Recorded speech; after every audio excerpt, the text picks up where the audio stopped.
Olá! Hoje a gente vai fazer uma conversa bem focada num livro aqui, O Grande Eu Sou, do Hernandes Dias Lopes. Opa, vamos lá. A ideia central do livro é muito interessante, né?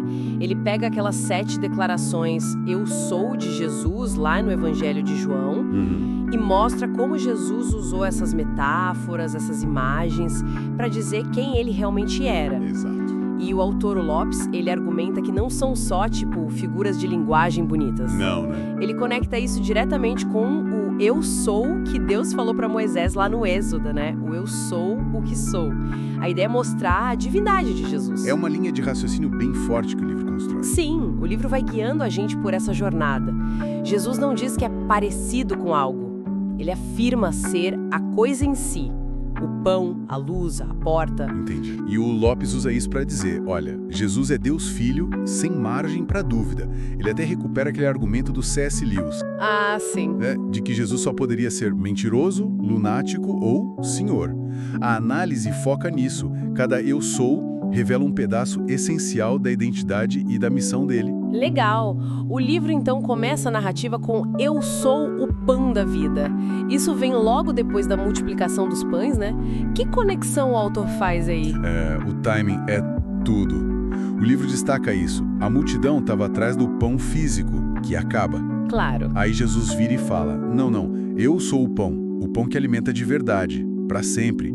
É um alimento para a alma, né? Algo que nem o maná no deserto, nem aquele pão multiplicado podiam dar. É um outro nível de satisfação que ele está oferecendo. Exatamente. É um chamado direto à fé nele como a fonte da vida eterna. O livro mostra como muitos ali não aceitaram isso. Acharam duro demais. Interessante. E, seguindo a leitura, o livro nos leva para a festa dos tabernáculos. Tinha toda aquela iluminação em Jerusalém e Jesus diz, Eu sou a luz do mundo. O que o autor tira desse contexto? Sim, o contexto é chave na análise do Lopes. A festa celebrava a luz que guiou o povo no deserto, mas era uma luz temporária, ritualística. Certo. Aí Jesus se levanta e diz, a luz permanente, a luz que tira da escuridão do pecado, da ignorância, sou eu. Uau! E o livro conecta isso de forma brilhante, eu acho, com a cura do cego de nascença, que acontece logo depois na narrativa de João. Faz todo sentido. Uma demonstração prática. É como se ele dissesse, olha, eu não só falo sobre luz, eu dou a visão, tanto a física quanto a espiritual. E ao mesmo tempo expõe a cegueira de quem não quer ver. Muito bom. Daí o livro agrupa 2 declarações, né? Eu sou a porta das ovelhas e eu sou o bom pastor. Parece ter a ver com liderança, talvez em contraste com os fariseus. Exatamente. O autor vê aí uma resposta direta àquela liderança religiosa que tinha acabado de expulsar o cego curado da sinagoga. Ah, verdade. Como porta, Jesus seria o único jeito seguro e legítimo de entrar no redil de Deus na salvação. E como bom pastor, ele é o oposto total dos ladrões e mercenários, que eram esses líderes religiosos que só pensavam em si. Qual a diferença principal que o livro destaca? O cuidado genuíno e o sacrifício. O bom pastor conhece as ovelhas, chama pelo nome e o ponto máximo, dá própria vida por elas. Isso garante segurança eterna, diferente dos outros. Isso leva a gente para um momento de altíssima tensão no livro. A morte de Lázaro. E aí Jesus fala, Eu sou a ressurreição e a vida. Como o autor explora o poder dessa frase? Olha, esse é um ponto alto na análise do livro. Lopes enfatiza muito o detalhe dos 4 dias. Sim, isso é significativo, né? Para a mentalidade da época significava decomposição, fim da linha, sem chance. E Jesus chega aí, o traz de volta. O livro argumenta que Jesus não está só fazendo um milagre ali. Ele está mostrando quem ele é. Isso. Ele está mostrando que ele é a própria ressurreição, a própria vida. Que ele tem poder absoluto sobre a morte. A mensagem que fica, segundo o autor, é: quem crê nele tem uma vida que nem a morte física pode tocar de verdade. Forte. E já na última ceia, naquele clima de despedida, vem: Eu sou o caminho, a verdade e a vida. O livro aborda a exclusividade disso. Totalmente. Lopes não foge dessa questão. Ele analisa essa declaração como, radicalmente exclusiva. Não tem meio termo. Não. Jesus se apresenta como o caminho, um único acesso ao Pai, não um caminho entre vários. Ele é a verdade encarnada, a revelação final de Deus.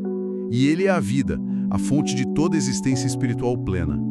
Pela análise do autor no Evangelho de João, não existem outros meios para chegar a Deus. Entendi. Para fechar E7, o livro traz Eu sou a videira verdadeira. Uma imagem de conexão, parece. O que Lopes tira daí? É uma imagem sobre união vital, essencial. Jesus é a videira, a fonte da vida, da energia. E nós, os seguidores, os ramos? Exato. E um ramo só tem vida, só produz fruto, se estiver conectado na videira.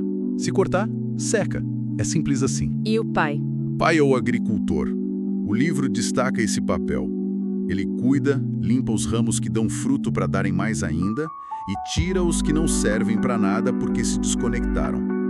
A chave é permanecer nele para ter uma vida que glorifique a Deus. Então, percorrendo essa narrativa que o Hernandes Dias Lopes monta no livro, a gente vê Jesus construindo essa autoimagem muito acima de um profeta ou mestre, né? Com certeza. Ele se coloca como a solução para as nossas necessidades mais profundas. Fome da alma, escuridão espiritual, perigo à própria morte, falta de direção, esterilidade. É isso. O argumento central que o livro defende é que essas declarações "eu sou" não são só metáforas, são afirmações de divindade mesmo, ligando Jesus diretamente ao nome de Deus lá do Antigo Testamento. O eu sou. O eu sou. E a conclusão que o Lopes apresenta é direta. Acreditar nessas palavras é acreditar que Jesus é Deus. E rejeitar, bom, na visão do Evangelho de João que ele está analisando, é ficar separado da própria fonte da vida. O que naturalmente nos deixa com uma pergunta para pensar, né? Uma pergunta que ecoa do próprio livro. Se essas declarações "eu sou" são mesmo a autodefinição de Jesus como Deus, que diferença real faz para a nossa vida hoje? Para como a gente encara a eternidade? Aceitar ou rejeitar essa identidade que ele afirmou ter?